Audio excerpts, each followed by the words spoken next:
Muito bem, vamos dar seguimento aqui para o sexto painel. Sexto painel que terá a participação aqui de alguns painelistas, enquanto nós só fazemos aqui as mudanças. Eu gostaria de agradecer a presença de todos no terceiro Congresso de Direito Marítimo e Portuário, a BDM 60 anos, com a realização do Sistema Santa Cecília de Comunicação e da Unisanta. Congresso que está sendo realizado, e é de forma híbrida, uma iniciativa da BDM, Seccional São Paulo, realização do Sistema Santa Cecília de Comunicação. Nesta edição, contamos com o patrocínio de BTP, Brasil Terminal Portuário, FENAMAR, Federação Nacional das Agências de Navegação Marítima e Centronave, Centro Nacional de Navegação Transatlântica. Muito obrigado a todos que participaram, e temos também ainda os apoios aqui da São Marco Advogados, Revoredo Advocacia, Cristina Wagner, Advogados Associados, Kincaid Mendes Viana Advogados, Proindi, Reis Brown e Regueira Advogados Associados, Escritório Jurídico Carbone, além do apoio institucional da FENOP, Federação das Operações Portuárias. Muito bem, vamos ao sexto painel aqui. Cyber Risks no segmento marítimo e portuário.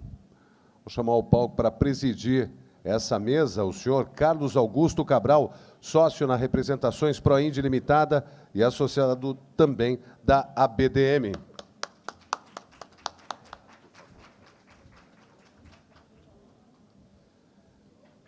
Como mediador, gostaria de convidar o senhor Werner Braun Risk, advogado e associado da BDM.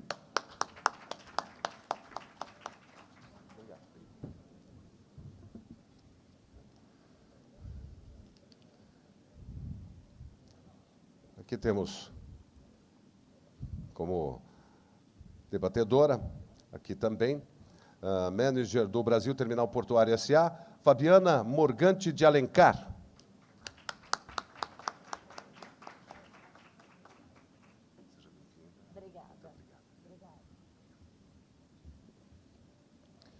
E o advogado Leandro Bissoli. Muito obrigado. Bom dia. Bom dia. Podem se sentar, fiquem à vontade. Vamos dar início, então, ao sexto painel aqui com o tema Cyber Risks no segmento marítimo e portuário. Né? E, claro, aquelas participações que podem ser feitas. Por favor, senhor.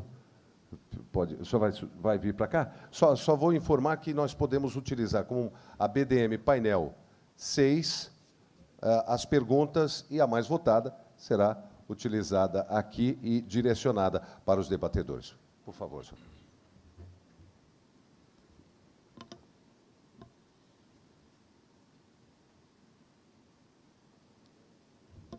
Bom dia a todos. Já está meio avançada a hora.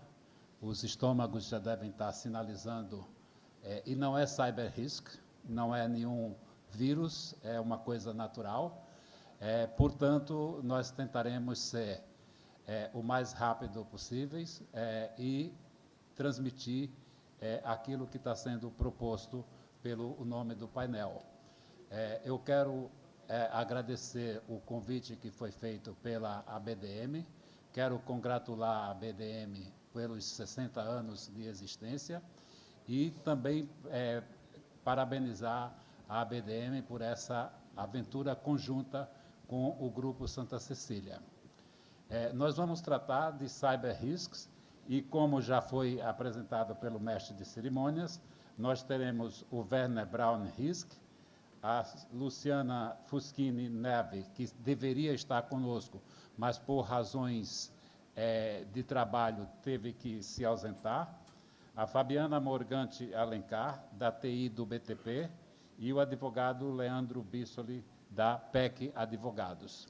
Eu começo dizendo o seguinte: alguns dias atrás, eu cheguei no escritório de manhã e abri as minhas mensagens e encontrei uma mensagem do secretário-geral das Nações Unidas, Antônio Guterres, avisando que eu tinha ganho um prêmio de $200 mil fornecidos pela ABDM, desde que eu clicasse num ponto mais abaixo, onde haveria maiores informações a respeito de como fazer o resgate do prêmio de $200 mil. Se eu tivesse me entusiasmado por aquele prêmio recebido do secretário-geral das Nações Unidas, talvez eu tivesse colocado em risco o sistema de comunicação do nosso escritório. Evidentemente, ali continha aquilo que os técnicos e especialistas chamam de malware. Diariamente, a gente está convivendo com esse tipo de tentativa, com esse tipo de prêmios maravilhosos, convites irrecusáveis, que vêm através do sistema de comunicação. Um amigo, ele deu uma festa de aniversário e, a cada 5 minutos, ele comunicou quem estava chegando, como chegou, quantas brasas tinha no churrasco, etc. Era interessante aquilo que ele fez. No entanto, ele expôs não somente a vida dele, como a vida dos convidados que ele mencionou e que ele exibiu naquela rede social, o que pode dar ensejo a, sem dúvida, também problemas de natureza cibernética. Então, para abordar esses 2 temas, nós teremos a mediação do nosso colega Werner e o advogado Leandro e a Luciana, perdão, e a Fabiana, para desenvolver, do ponto de vista técnico, e eu já percebi na conversa com ela, que ela é uma moça muito direta, muito objetiva, e que fala uma linguagem que a gente poderia chamar de linguagem de cristão.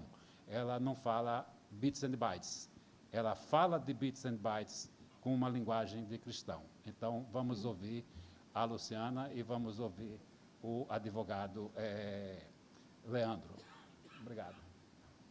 Obrigado, presidente. Bom, obrigado pelo convite, parabenizar a organização pela escolha do tema, inclusive, que há alguns temas que são recorrentes em congressos, outros não. Esse é um caso dos que não são recorrentes, e é um tema muito novo, não há muito material de pesquisa disponível para quem quiser se aprofundar, é um tema muito recente ainda, que já mereceu a atenção do Comitê Marítimo Internacional, já existe um grupo de trabalho sobre isso no CMI, com pouquíssimo material também, mas já tem algum, e já mereceu a atenção de alguns órgãos internacionais, especificamente em relação a recomendações de medidas de proteção. Não se tem notícia ainda de danos físicos e de prejuízos físicos ou pessoais por ataque cibernético, mas é algo que tende, no futuro, a aumentar exponencialmente. No painel de ontem, a gente já ouviu alguns exemplos de mecanização e automação de terminais. Então, com o passar dos anos e o incremento de atividades mecânicas e automáticas de terminais, esse risco aumenta significativamente. E hoje, já a atividade offshore, por exemplo, embarcações de posicionamento dinâmico já é um risco iminente, enfim. O painel de hoje é bem interessante nesse sentido, porque traz algumas medidas que já efetivas de mercado. É bem interessante ter no evento de direito alguém de TI, já para expor qual é a realidade hoje do mercado e as medidas que já existem hoje sendo adotadas num terminal de grande porte, e que, obviamente, podem ser objeto de atenção e até de réplica por escritórios, por empresas menores, etc.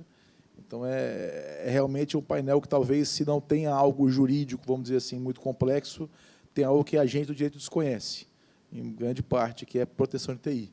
Então, assim, até pelo avançado da hora, Fabiana, indo direto ao ponto, o que a gente poderia fazer para aumentar a nossa proteção, além de não clicar em links para ganhar $200 mil? Dólares. Bom dia a todos. Mais uma vez, obrigada pelo convite de estar aqui.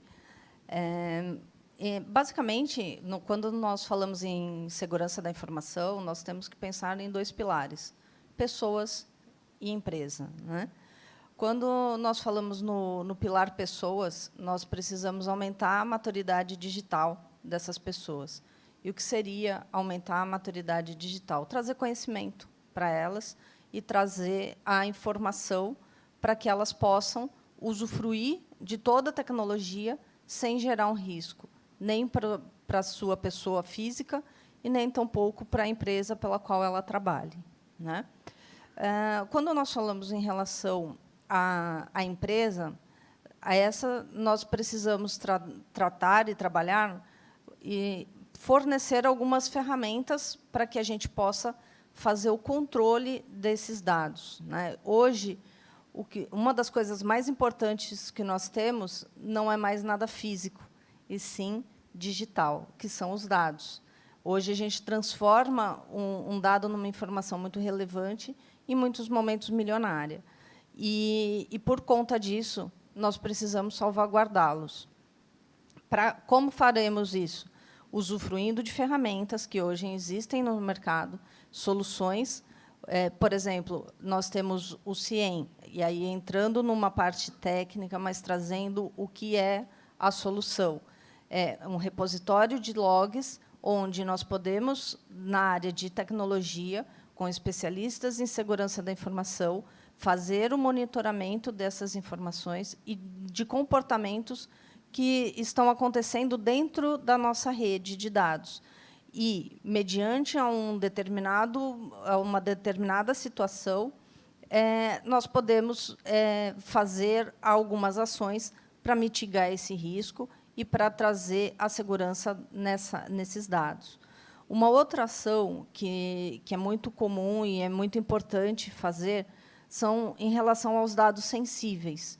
Então, as empresas, a princípio, elas fazem um trabalho de mapeamento desses dados sensíveis, descobrem quais são, e aí, a partir disso, a gente coloca monitoramentos sobre esses dados para que a gente possa não permitir o compartilhamento indevido dessas informações e chegar até o destinatário que não é o desejado na empresa. Então, essas são algumas ferramentazinhas que a gente vai usando ao longo do período para trazer a proteção das nossas informações. Quando nós estamos falando ainda sobre a empresa, nós temos uma série de outras ferramentas que são de uso entre o colaborador da empresa e que é usada para a proteção dos dados que ele está trabalhando, que ele precisa ter acesso, mas que ele está trabalhando. Então, trabalhamos com sistemas de criptografia, trabalhamos com duplo fator de autenticação. O que é isso? Quando nós temos um e-mail, por exemplo, uma conta de e-mail habilitada, ou no nosso celular, ou no nosso notebook de trabalho diário, nós precisamos autenticar isso, né? O que seria isso? A gente precisa logar nesse sistema, no e-mail, para poder ter o acesso. E aí eu faço isso de duas formas, com o nosso usuário e senha e com mais uma chave de acesso que vem ou pelo e-mail ou por uma ferramenta de autenticação da própria ferramenta de e-mail. Tá? Então, essas são algumas ações que a gente vai trabalhando ao longo do período com ferramentas que a gente pode trazer e elevar o nosso nível de segurança. Só que quem é o nosso elo mais fraco na segurança? São as pessoas. O elo mais fraco é quem a gente precisa também dar uma atenção e também trazer a maturidade. Então, dentro da empresa, como que nós trabalhamos isso? No início das operações do terminal, nós não tínhamos ainda uma política definida e ações que eram feitas para a proteção dos dados. Então, lá em 2013, nós criamos a nossa primeira política de segurança da informação e, a partir desse momento, também começamos a nossa jornada de segurança cibernética. A partir de 2019, nós trocamos as nossas campanhas anuais de segurança da informação para um programa de segurança da informação. Então, ao longo de todo o ano, nós vamos trabalhando na elevação da maturidade digital das pessoas e do conhecimento dos crimes cibernéticos. Então, o que é importante fazer dentro da empresa? Mostrar para os colaboradores o que é importante, o que a gente precisa fazer e, principalmente, dar a eles o conhecimento, porque nem todos sabem o que é um phishing, nem todos sabem o que é um ransomware, ou algum outro tipo de ataque que uma empresa pode sofrer. Então, a gente precisa levar esse conhecimento para as pessoas. Então, o que nós fazemos lá dentro da BTP? Nós temos as nossas pílulas de segurança, ou seja, mensalmente nós enviamos informações e comunicados para os colaboradores com todas essas dicas, né, de segurança, não só para salvaguarda, como também recomendações de como fazer. Mais um exemplo que eu posso citar aqui, que é bem de boa compreensão. Agora, em novembro, é o mês da Black Friday, ou seja, muitas pessoas vão em sites de compra buscar ofertas ou algo que você esteja precisando. Então, uma das dicas que nós damos, além de procurar sites confiáveis, etc., nossa recomendação é nunca usar o e-mail corporativo para cadastro em sites de compra, por exemplo, porque estes sites têm uma probabilidade de vazamento de dados maior do que em outros segmentos. Então, são ações que nós vamos trabalhando ao longo do período para elevar esse grau de conhecimento das pessoas e fazer com que as pessoas nos ajudem também, sejam também especialistas no assunto de segurança e nos ajudem nessa guerra que nós travamos contra o cybercrime, né, os cyberataques. E todos nós somos responsáveis pela segurança da informação de uma empresa. Não só a área de TI, não só o especialista em segurança da informação, mas qualquer colaborador é responsável pelo seu dado, é responsável pela sua informação e é responsável por não vazar um dado significativo para a companhia. Então, dentro da nossa política de segurança, nós abordamos todos esses itens de uma forma um pouco mais leve, para que seja da compreensão de todos, e também colocamos à disposição, obviamente, a área de tecnologia, para que a gente possa trazer esse conhecimento e ajudar na segurança da empresa. Basicamente, de forma bem rápida, é isso que eu queria passar para vocês. Não, perfeito. Hoje é colocado de forma leve, então, para os colaboradores. Deve ser um desafio conseguir que isso vire uma cultura da empresa. Existe alguma intenção de normatizar isso, eventualmente, internamente, para questões até de regimento interno, ou de descumprimento de compliance, algo assim? Como é que isso funciona na sua empresa hoje? Sim, hoje nós temos a política, né, que ela é de conhecimento de todos os colaboradores, né, nós precisamos que eles tomem ciência da política de segurança, isso a gente faz a governança sobre esse tema, e isso está alinhado dentro com o time de compliance, que fica com a área jurídica, dentro da BTP. Todos esses direitos e deveres do colaborador que estão dentro da nossa política de segurança, eles estão dentro do manual de conduta do colaborador também. Perfeito. Então, pode até haver sanção, no caso. Sim, sim. Não, perfeito. E tem as regras, né, os graus de penalização, se for o caso. Não, perfeito. Interessante entender do lado interno do TI como funciona a proteção de dados, proteção de ataques cibernéticos. Bom, temos também aqui no painel o Dr. Leandro, um advogado de cyberlaw. Ontem alguém comentou aqui, acho que foi o Marcelo, que o direito marítimo é um ramo do direito requintado, né? Eu lembrei da minha bota, do meu capacete, quando ele falou isso, do requinte. Acho que requinte mesmo é cyberlaw. Então, talvez só por estar no ar-condicionado e um data center. Já é o começo. Vezes, né? Já é o começo. Doutor Leandro, já existem recomendações e normas internacionais e nacionais sobre esse assunto? Ou são só questões internas de empresas? Não, temos muita coisa. Vou tentar trazer um pouco delas para vocês. Bom dia a todos. É um prazer estar aqui, Carlos, Werner, Fabiana, a BDM, parabéns pelos 60 anos. Se a gente for pensar 60 anos, né, de fundação, o que mudou de tecnologia? O que mudou a tecnologia desses 60 anos em si? Praticamente, hoje, nós temos carros, barcos, tudo de uma maneira autônoma, dependendo cada vez mais da tecnologia. E aí entra segurança cibernética, Todo mundo aqui, eu acredito, que já ouviu falar em segurança cibernética, cyber risks e tudo mais. Se nós pensarmos como objetivo, o que é o objetivo da segurança cibernética? Proteger o quê? Que ativo que ela protege? E aí, por isso que começa o trabalho dos advogados. A gente está falando em um ativo que tem um valor, tem os advogados para proteger, identificar responsabilidades e tudo mais. Quando nós olhamos o cenário cibernético, nós podemos dividir em 6 ativos. Né? Ativos ligados à tecnologia. O que a segurança cibernética vai proteger? Dados. O que são os dados? O que nos gera informação e dá uma tomada de decisão. Dados aqui nós estamos falando em qualquer tipo de dado. Dado confidencial, dado público, dado sensível, dado pessoal, não importa. Dados. O segundo item que ele vai proteger, sistemas, softwares, as aplicações que tratam aquele dado. Entregam. Então, a gente já ouviu falar várias vezes de incidentes. Há um ataque num software, numa solução XPTO, ou há uma vulnerabilidade em determinado software. Se vocês pesquisarem no Google, vão olhar que alguns carros, e não são os carros da Tesla, que já são 100% autônomos, e pode ter algum problema no algoritmo e aí gerar um acidente, mas carros nossos que rodam aqui, existem falhas, vulnerabilidades, onde que um agente mal intencionado, de forma remota, consegue tomar o acesso ao veículo.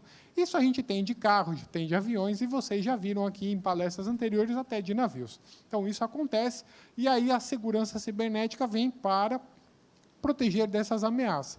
Então, nós falamos de dados, nós falamos aqui de sistemas, e o outro item que está ligado à tecnologia, a infraestrutura. Não tem como eu ter acesso ao dado, não tem como eu rodar um software se eu não estou pensando na infraestrutura que suporta. Quando a gente fala em infraestrutura, nós estamos falando em ativos tangíveis. É o data center, é o computador, é o smartphone. Cibersegurança também protege esses ativos. Passando dos ativos ligados à tecnologia, nós temos aqui, e aí onde entra os operadores do direito, são os ativos ligados a processos, pessoas e direitos. Cibersegurança também visa proteger pessoas como o Werner colocou, mas já temos casos no relatos de ataques cibernéticos e morte de pessoas? Sim, já temos. Ataques em hospitais nos Estados Unidos, de derrubada de infraestrutura. Se vocês olharem aí as matérias, muitos, a gente chama dos PEPs, das pessoas relevantes em si, desligam ou mudam o próprio sistema do marca-passo. Por quê? Porque já tem ataques também de sistemas remotos de marca-passo. Pessoas que têm aparelhos de audição, também, que hoje o aparelho de audição se conecta via Bluetooth com o smartphone. Né?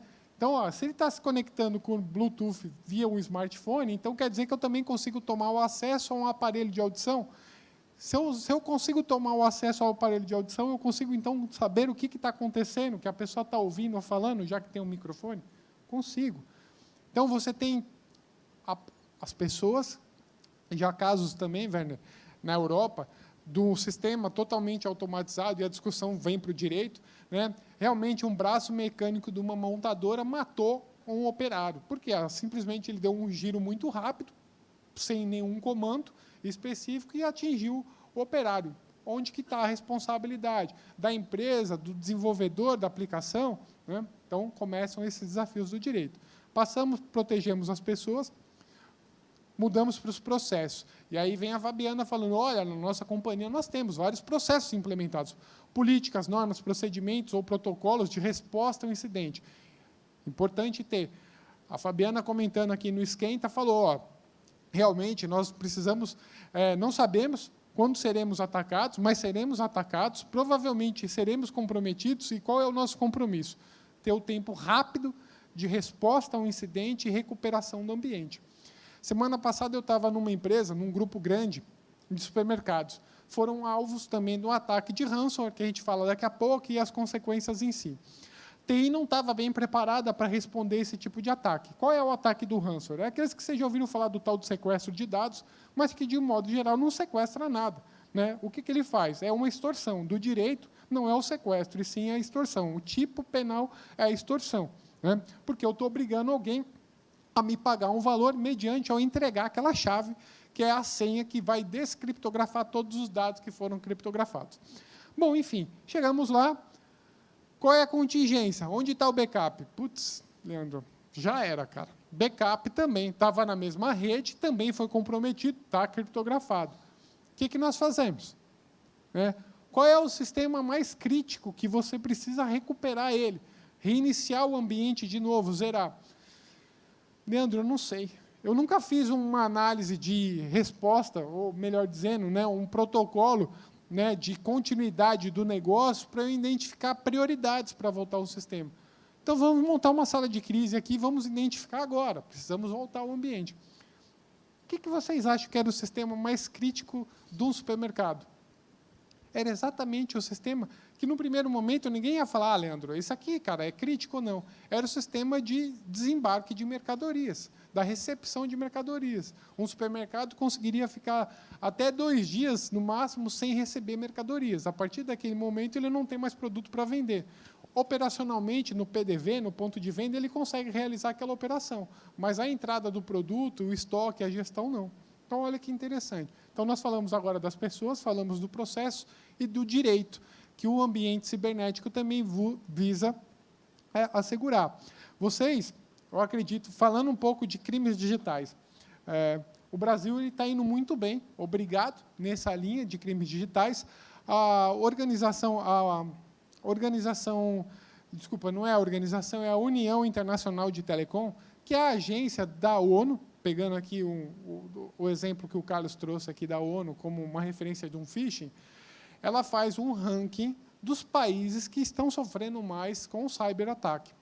O Brasil conseguiu, no último ano, ele estava na posição 84, 85, de 81 a 85 entre os países que sofrem mais ataques cibernéticos em si. No último relatório, nós já estamos em 15º, em questão de 1 ano. Volumes de crimes cibernéticos relatados. Antes da pandemia, de 2018 a 2019, tivemos um aumento no Brasil de 450% de ataques cibernéticos. Dentro da pandemia, de mais 350% da própria Febraban, trazendo como insights, porque eu tenho certeza que todo mundo aqui conhece alguém que ou pagou um boleto falso, ou efetuou uma transferência porque um amigo entrou em contato pelo WhatsApp pedindo um dinheiro. Ou, pegando o exemplo da Fabiana, que comprou numa loja virtual, que era incrível e estava com uma oferta fantástica. Não vou nem falar dos que investiram em criptoativos e também sumiu. Esse é um cenário de fraude que nós vivemos, e o brasileiro, sim, ele é muito inteligente em gerar esses artifícios. O brasileiro sofre, é um dos que mais sofrem e é um dos que mais aplicam golpes do que nós chamamos de engenharia social. Já ouviram falar em engenharia social? É um nome bonito para o estelionatário, ou golpista. Então, parece que ele tem um diploma para ser um engenheiro social em si. Mas é o que aplica o golpe, o que faz a fraude. O que liga para alguém falando que é o filho ou a filha que foi sequestrada, que quer um dinheiro emprestado. Esse é um exemplo fácil, que está no nosso dia a dia. Pega um exemplo. Todo mundo aqui já fez um Pix para outra pessoa? Já identificaram o tempo? Nós falamos aqui, semana passada o Pix fez 1 ano de existência que a gente está usando. Sabe a quantidade de usuários hoje que já tem o Pix? Um pouco mais da metade do Brasil. Nós estamos falando de mais de 115 milhões de usuários do Pix, do aplicativo, da aplicação, desse meio de pagamento instantâneo em si. E o volume de fraudes? Vocês já não identificaram, se falar com a polícia, pena que a doutora aqui não estava também, a nossa colega delegada, o volume de fraudes que acontece agora utilizando o Pix. Por quê? O criminoso também se reinventa. Se a gente partir ainda para um ambiente criminoso, vocês já ouviram, e eu acredito que muitos aqui contratam um novo formato de software. Ninguém mais compra aquela licença perpétua do software, que comprava o Windows, que vinha num CD, ou ainda era da época do disquete em si, mas que vinha num CD. Hoje nós contratamos o software do tal do Software as a Service, o software para o serviço. Ou seja, eu pago uma mensalidade mensal e eu tenho o direito de usar aquele software, do mesmo modo que nós temos aí a Netflix entregando o streaming como serviço e outros parceiros fazendo esse modelo. Para vocês terem uma ideia, nós temos também o criminoso como serviço. É o Crimeware as a Service. O que quer dizer isso? Hoje, eu não preciso ter nenhum conhecimento de tecnologia aprofundado, como o da Fabiana, para eu gerar fraudes digitais. E eu ser remunerado e quem criou, por exemplo, um ransomware, que é esse software malicioso que criptografa o ambiente, também ser remunerado. Hoje eu tenho casos dos nossos colaboradores da empresa, sendo aliciados pelos canais digitais para ganhar R$1.000, R$2.000 para clicar em um link que o agente criminoso vai mandar. Hoje, um computador das empresas, cada um tem um preço nesse mercado paralelo. Eu ter um ambiente de uma empresa aqui do Porto comprometido, cada máquina pode valer $50 desse mercado paralelo. Escritórios de advocacia que podem estar atuando em casos estratégicos específicos, o valor dele aumenta. E o criminoso ganha mensalmente, um FII mensal desse tipo de atividade. Isso acontece muito. Esqueçam filmes de Hollywood que aparecem sempre adolescentes, rebeldes ou ativistas políticos. Nós estamos falando em organizações criminosas, né? Estruturas muito bem montadas. Apoio internacional. Nós temos aqui acompanhando um trabalho que é feito de forense computacional, que é o mesmo modo que aqueles filmes do CSI, que vai ali no local onde aconteceu um assassinato e vai buscar os vestígios, como é que aquilo será que aconteceu, por onde que entrou. Existe uma ciência, a metodologia, né, ligada ao campo da criminalística, que é a forense computacional, que ele faz a análise do mesmo morto, só que o morto agora é um morto digital. E aí a vantagem é que eu posso replicar esse cadáver digital, porque técnicas me permitem isso, e eu começo a analisar o modus operandi desses artefatos, que foi as ferramentas utilizadas para o crime. Tem ataques específicos para boletos, por exemplo. Vocês já devem ter ouvido falar alguém que pagou um boleto errado. Aparentemente, a pessoa até mandou o boleto certo, mas algum milagre, alguma magia acontece na máquina do usuário que o código de barras muda, automaticamente as coisas mudam. Aquela máquina está comprometida. E foi comprometida por um malware, ou um vírus, que nós podemos falar, de origem russa. Porque o código ele tem comentários russos. Aí eu pergunto para vocês, na Rússia tem boleto? Não tem boleto. Foi encomenda. Então, é o criminoso brasileiro encomendando armamento digital de outros países. E quando nós falamos em armamento digital de outros países, nós trazemos também um tema que é o guerra cibernética. Tem uma série de obras interessantíssimas que falam sobre isso, né? Temos aí seriados que falam sobre guerra cibernética, e sim, hoje também vivemos em um cenário de guerra cibernética, e ela existe, está muito mais do que aquele cenário de Guerra Fria. Hoje nós temos novos atores nesse contexto. Nós temos Rússia, China, Estados Unidos, Canadá, Índia, que são os principais players de o quê? Pessoas com conhecimento e tecnologia para fazer ataques de Estado, né? Se a gente for olhar a importância de um porto, como aqui o de vocês em si, se pegarmos a lei que fala de combate ao terrorismo, a antiterror, um ataque cibernético a um porto, prejudicando o seu funcionamento, é considerado um ato terrorista. Nós estamos falando de reclusão de 12 a 30 anos. É um atentado terrorista. Então, não é o crime que era o da lei Carolina Dickmann, de invasão de dispositivo, que você vai ter de 6 meses. Não, não. É um atentado terrorista.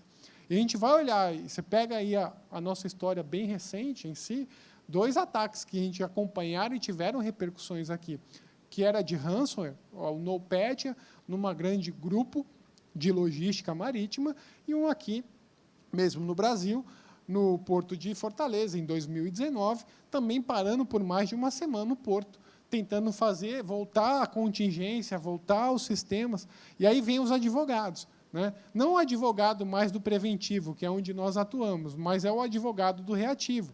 Falhas de contrato, mútuas contratuais, problemas de seguro, né? Você tem hoje os desafios, inclusive, do seguro, né?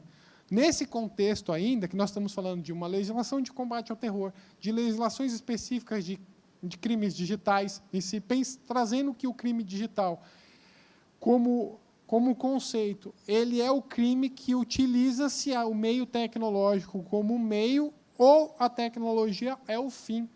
Por exemplo, eu ofender o meu colega pelo meio digital, ele é um crime digital, onde o meio foi a tecnologia, uma rede social, e eu criei uma ofensa, um crime contra a honra dele. Isso é um crime digital.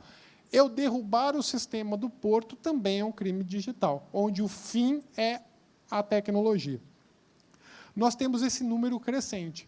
Nós não estamos com uma percepção desse risco como país. Recentemente, o governo federal até lançou, né, o plano de gestão de risco cibernético, mas ele ainda é muito incipiente. Não estamos organizados para atacar esse tema. Estamos perdendo um valor imenso.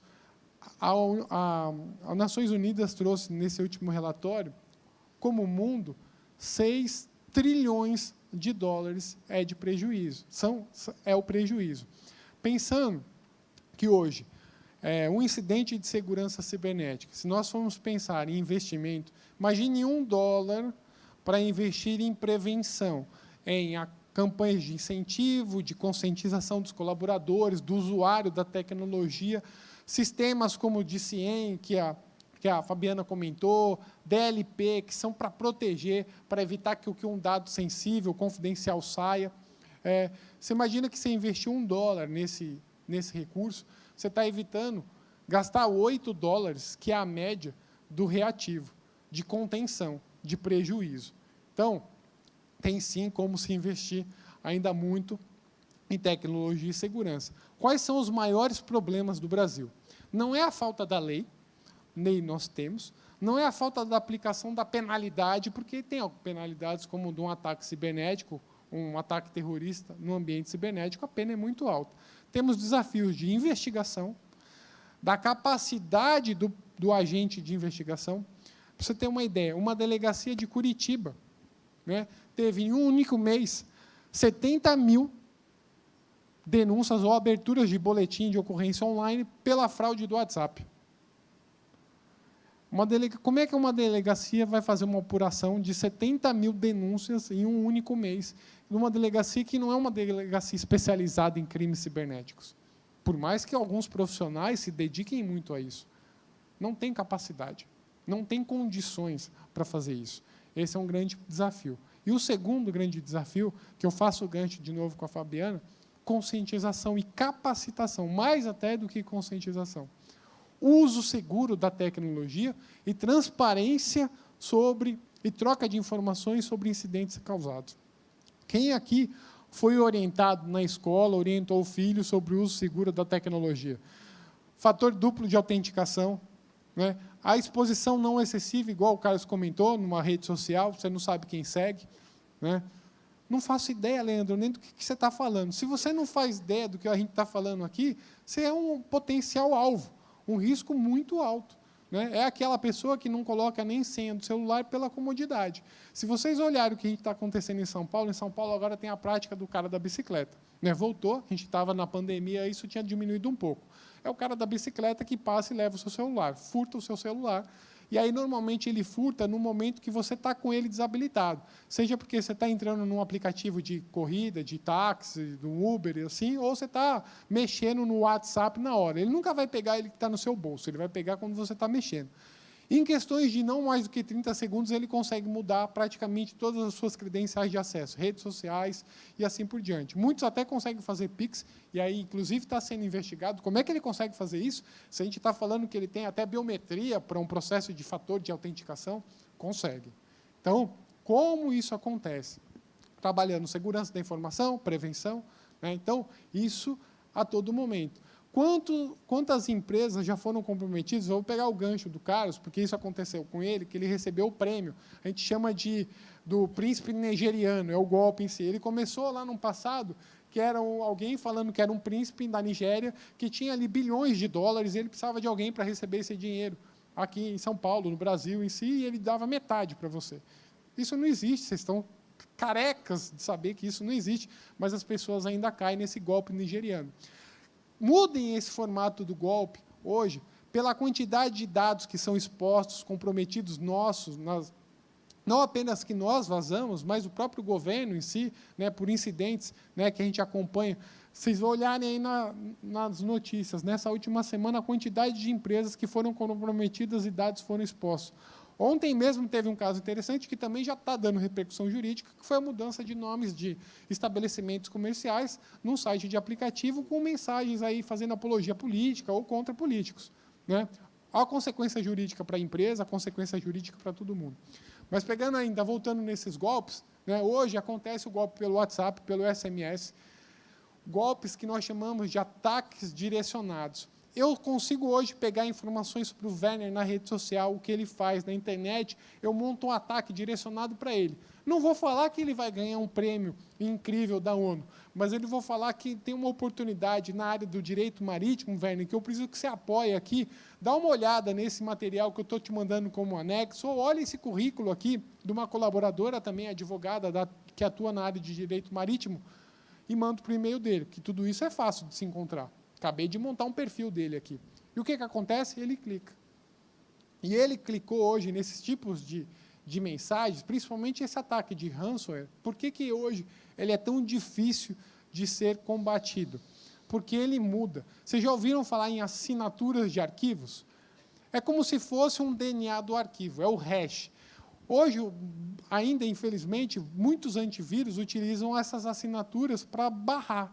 Ou seja, ó, esse tipo de arquivo aqui, Leandro, não abre não, porque eu tenho na minha assinatura global que ele é um vírus. Então, a sua máquina te ajuda e fala, ó, não faça isso, não abra não. Mas a gente sabe que tem usuário, né? Não, quero abrir mesmo assim. Aí ele desliga o antivírus, se ainda está no ambiente corporativo, ele ainda tenta, porque ele sabe que a Fabiana está lá atrás, depois ela vai socorrer, vai salvar, e aí ele, de alguma maneira, ele quer clicar. Hoje, esses ataques de ransomware, como o criminoso como serviço, cada um tem um ID específico e gera uma assinatura diferente. Então, o antivírus não bloqueia e não pega mais esse tipo de ataque. Então, as empresas, as pessoas todas, e não apenas empresas que são alvos, procurem na internet. Hoje nós temos televisão sendo criptografada. E a pessoa pede um resgate para descriptografar a sua televisão. Você acredita nisso? A Smart TV não está conectada na internet? Está conectada. Alguém tem algum antivírus ou alguma ferramenta de proteção para isso? Não, não tem. E aí a televisão foi comprometida. Comprometida, muitas vezes, pelo usuário navegando no seu browser, clicou em algo indevido. E aí, pegando um gancho, que eu sei que eu estou falando demais, bem que o Carlos falou, pô, Leandro, você vai falar muito, né, e tudo mais, né? Vocês imaginem agora, ontem nós tivemos o 5G. O que impacta isso? O leilão do 5G, Fabiana está feliz aqui, porque vai sair uma série de projetos aqui do Porto, né? Velocidade da internet, problemas que nós tínhamos de latência, ou seja, eu clico num botão aqui, o botão vai aparecer, igual o jornal, sabe? Quando a gente ouve o jornalista está falando alguma coisa, a gente fica olhando na tela, aí demora para chegar lá, depois de um tempo o cara fala, oi, bom dia, tudo bem? Era quase a internet no 4G, o 5G acaba com isso, é em tempo real, né? Você está operando a máquina aqui, a máquina está acontecendo, você está vendo isso instantaneamente.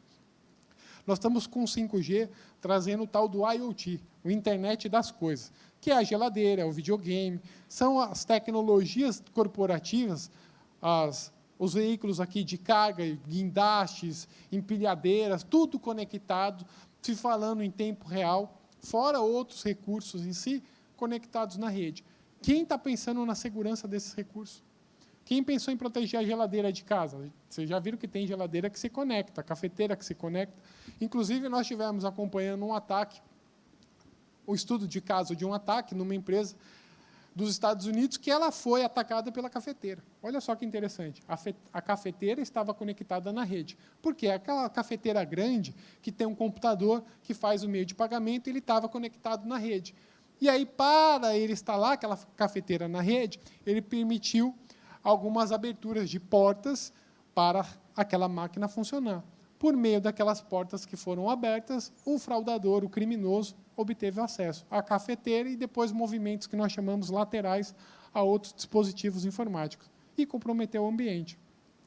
Fora isso, e aí eu já paro para respirar um pouco, né, nós temos também, falando ainda da parte da legislação, então nós falamos aí da legislação que vai do Marco Civil da Internet, falamos depois aí, agora, dessa lei de combate ao terrorismo, né? E agora, mais recente, fora a atualização da lei de crimes digitais, nós temos a legislação específica, a LGPD. Não é LGBT, é LGPD, Lei Geral de Proteção de Dados. E não é qualquer dado também, é apenas os dados pessoais, né? Ou seja, é uma responsabilidade para a figura que nós chamamos de controlador e operador, que são os agentes de tratamento de dados pessoais, em assegurar segurança, né? Ou seja, aplicar controles de segurança, aplicar regras de transparência com o titular do dado e reportar, né, fazer aí o accountability, e principalmente para uma autoridade, a Autoridade Nacional de Proteção de Dados, que foi criada. Aplicando, e a aplicação das penalidades começaram agora, em agosto desse ano, penalidades que podem chegar até 50 milhões de reais por um incidente que envolva dados pessoais ou 2% do faturamento, né, do grupo econômico. Fora isso, no que diz respeito ao risco de imagem, vir a público, falar do incidente, né, solicitar ou dar ou prestar todo o apoio aos titulares dos dados. Isso já é o nosso dia a dia. Vamos ali a reboque da experiência europeia do tal do GDPR, ou GDPR, que é o Regulamento Europeu de Proteção de Dados, e por isso que o Brasil acelerou também, por conta aí de relações internacionais, acelerou a Lei Geral de Proteção de Dados. Mas, e é o último ponto, e eu passo de novo a palavra, não é apenas a Autoridade Nacional de Proteção de Dados que regula esse direito, que é o direito da minha privacidade como titular, e é de vocês também. Outras, a legislação não colocou como uma competência exclusiva da autoridade nacional. Hoje, outros órgãos, inclusive de investigação e de proteção de direitos difusos e coletivos, também exercem esse papel de fiscalização. Ah, Leandro, você está falando de quem? Ministério Público, PROCON, sindicatos, associações que vão exercer ali o direito ou o exercício protegendo a privacidade dos titulares. Em São Paulo, no Tribunal de Justiça de São Paulo, hoje nós temos um pouco mais já de 700 ações que envolvem LGPD. Se vocês vierem, porque a pauta aqui é trabalhista, que eu acompanhei aqui as duas primeiras, na Justiça do Trabalho, o LGPD também está bombando. Né? Bombando em que sentido? É o empregador ou o empregado alegando que é uma violação de privacidade. Falta de regras claras no monitoramento dos colaboradores, uso de recursos tecnológicos que violam a privacidade. Não estou falando de câmeras implementadas em banheiro ou vestiários, estou falando de recursos tecnológicos na máquina, monitoramento de ambiente ou algo parecido.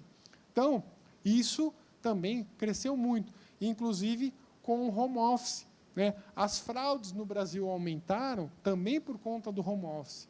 Né? O comprometimento, né, os ataques via phishing, que é aqueles e-mails da pescaria, ou outros formatos, cresceu exatamente também pelo home office. Tanto pelo home office, quanto pela nossa diversão. Por conta de ficar preso em casa, e aí quem podia ficar preso em casa, as pessoas também começaram a se divertir mais no ambiente digital, via filme, cinema, teatro, interagindo com jogos, e isso abre novas vulnerabilidades, novas possibilidades e aí ameaças para os usuários.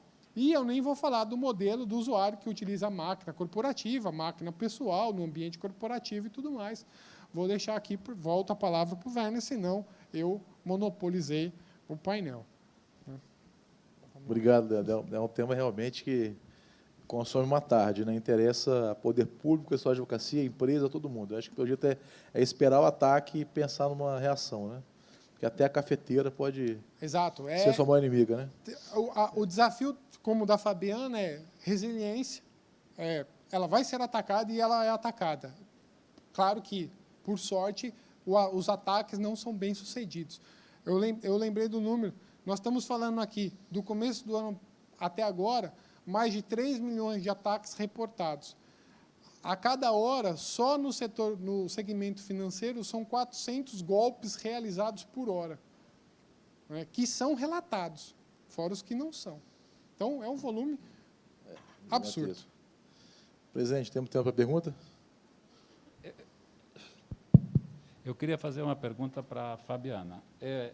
Eu tive a precaução de não abrir o clique na mensagem do secretário-geral das Nações Unidas, mas, fora disso, eu sou totalmente analógico.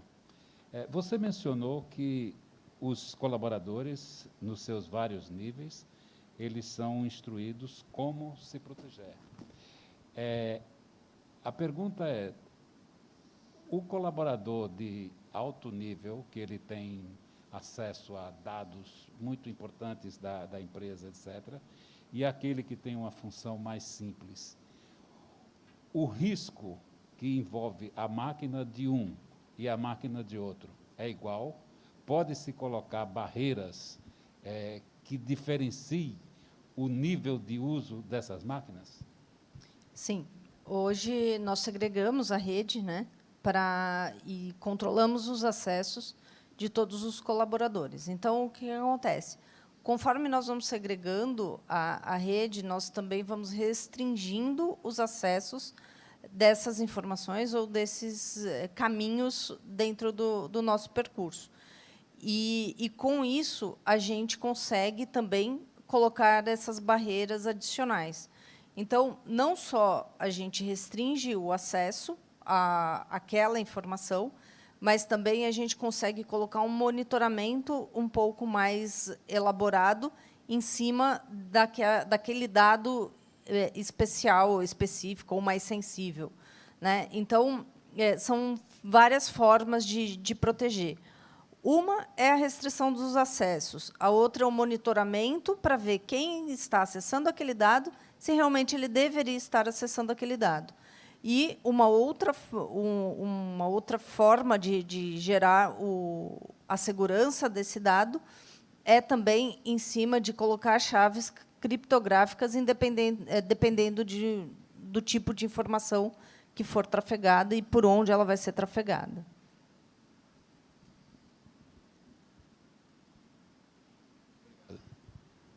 Espanha. Bom, né? Vou pegar um gancho também, como Claro. o time aqui atua na área trabalhista. Recentemente, essa semana saiu no Valor mais uma decisão, né, mas é importante também ficar no radar de vocês. É muito comum ainda, existe o envio de informações confidenciais, normalmente, o colaborador faz o uso indevido, ou até mesmo devido, mas sem um processo de autorização adequado, o uso ou envio de informações confidenciais da empresa para um ambiente externo, para um terceiro, não devido em si. O judiciário já entende que isso é uma falta grave. Falta grave, então, quer dizer uma justa causa. Então, enviar informações confidenciais da empresa sem a devida autorização, violando regra interna. E aí, por isso que é importante eu ter a regra clara, que é uma informação confidencial, é considerado uma falta grave, e então faz aí seja a justa causa. Nós já tivemos alguns casos no escritório que passaram por isso, a tentativa de quebra de justa causa, depois no judiciário, e não prosperou. E se procurarem notícias, nós já tivemos até presidentes de empresas que não assumiram a posição, exatamente porque o time de TI, como o da Fabiana, identificou que aquele profissional saiu da companhia onde ele atuava com aquele pendrive mágico, sabe?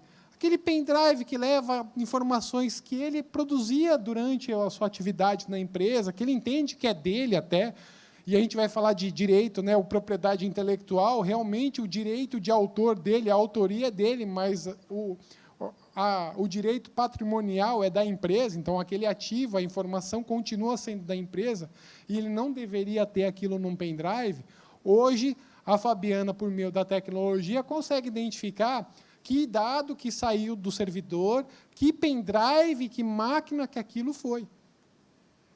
Nós já conseguimos, por conta disso, a não posse de um presidente para uma empresa concorrente por conta disso. Registros, os logs que a Fabiana fala. Hoje, as nossas atividades, nós geramos logs a todo momento, né? Uma clicada aqui, uma apertada num botão, um OK online, é um registro, fora o nosso comportamento, que é o grande interesse, por isso que, inclusive, a legislação de proteção de dados vem. Porque essas empresas, principalmente os grandes players do digital, da internet em si, sabem muito mais sobre nós do que nós mesmos. Bacana. Vamos fazer uma pergunta aqui. Digital, totalmente, Tá a pergunta, vendo Digital pelo é isso. celular, né? Top. O quanto a LGPD interferiu nos métodos de proteção de dados? Vamos para a Fabiana. Como nossa empresa não é uma empresa de B2C, para o consumidor final, na verdade, nós trabalhamos fortemente para a implementação das regras, políticas e governança dos nossos dados em relação aos nossos colaboradores e às nossas gestões dos nossos contratos que nós temos, tanto com os nossos parceiros comerciais quanto com os nossos clientes. Então, esse foi o nosso maior foco de implementação na LGPD dentro de um terminal portuário, que é um pouco diferenciado para o cliente final. Legal. Eu posso pegar só mais um gancho? Você viu que A segunda tem a ver com a primeira. Vocês me chamaram de São Paulo, eu falei, Vai, não posso vai lá. deixar de falar, né? Olha que interessante, né, essa pergunta que veio. Tipo assim, ó, que impacto tem a LGPD para as nossas operações? Aí, você volta um passo atrás, e aí, ao fazer a leitura da lei, a primeira coisa que tem que ser feita é quem sou eu, quem que a lei me coloca aqui como agente de tratamento, no maior volume de dados que eu tenha, dados pessoais tratados. Eu posso ser um controlador de um dado, e aí, como a nossa colega Fabiana falou, ela assume a posição de controladora do dado, e o ambiente onde ela tem o maior volume de dados pessoais é a área de gestão de pessoas e a área de terceiros que fazem coleta de dados pessoais, inclusive dados pessoais sensíveis. Então, é um ambiente que ela vai aplicar controle de segurança e fazer as medidas, as salvaguardas necessárias. Agora, se a empresa ela é majoritariamente operadora do dado, ou seja, ela não exerce o controle daquele dado, mas ela trata apenas o dado, né? Armazena, processa. Muito comum hoje em empresas que armazenam dados, data centers e tudo mais, ele não exerce o controle, ele apenas realiza essa atividade de tratamento. Aonde que a LGPD vai pegar nele? Controles de segurança, cibersegurança. Enquanto, no caso da Fabiana, tem controles de segurança e governança de privacidade, encarregado de dados, exercício de direitos e tudo mais, a figura do operador é o quê? Principalmente controles de segurança, porque ele vai ser provocado pelo cliente dele, que é o controlador, a ter um nível alto de maturidade em controles de segurança. Certo. Uma outra pergunta chegou aqui. Se uma empresa for atacada e isso causar prejuízo a terceiros, qual a posição do judiciário? Já temos uma jurisprudência sobre isso? Vamos dizer, um terminal foi atacado e isso causou um dano à carga. Olha, hoje o que acontece, o posicionamento acaba sendo a responsabilidade da empresa que foi atacada. Ela vai tentar trazer uma força maior, o caso fortuito ou algo parecido, até isso muitas vezes está em contrato, mas vai ser discutido no judiciário. Por quê?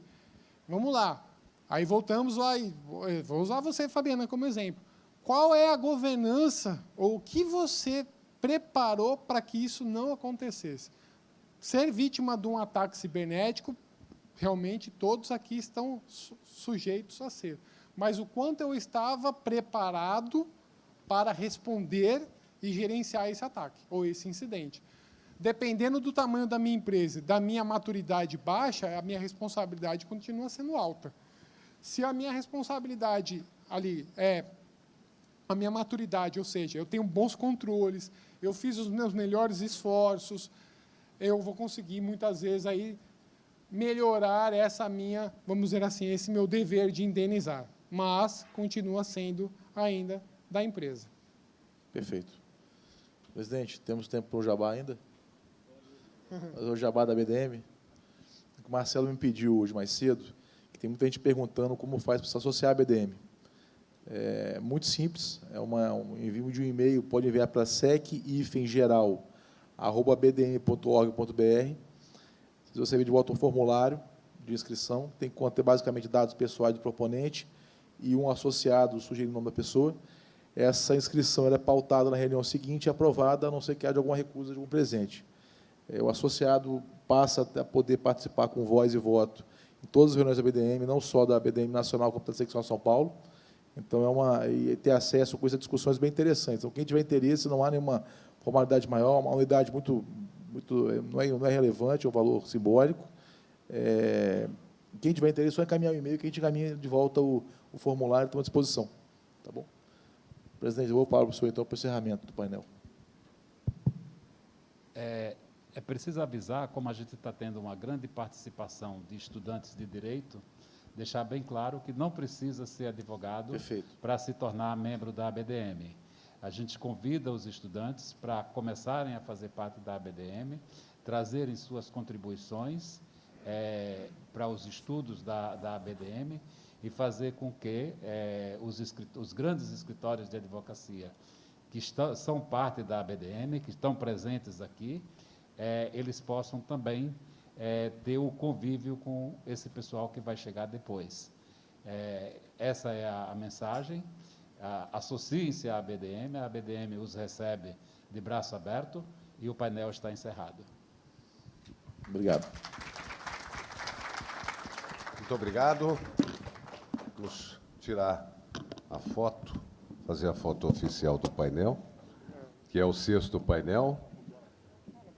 Mais uma vez, gostaria de agradecer a todos pela presença no 3º Congresso de Direito Marítimo e Portuário ABDM, 60 anos. Aquela pausa importante para o nosso almoço. E a partir das 14 horas estaremos de volta. Congresso que está sendo realizado de forma híbrida, iniciativa da ABDM, Seccional São Paulo, realização do Sistema Santa Cecília de Comunicação, contando nesta edição com o patrocínio da BTP, Brasil Terminal Portuário, FENAMAR, Federação Nacional das Agências de Navegação Marítima e Centronave, Centro Nacional de Navegação Transatlântica. A partir das 14 horas estaremos de volta aí para o 7º e também para o 8º painel neste 2º dia de congresso. Muito obrigado. Até já.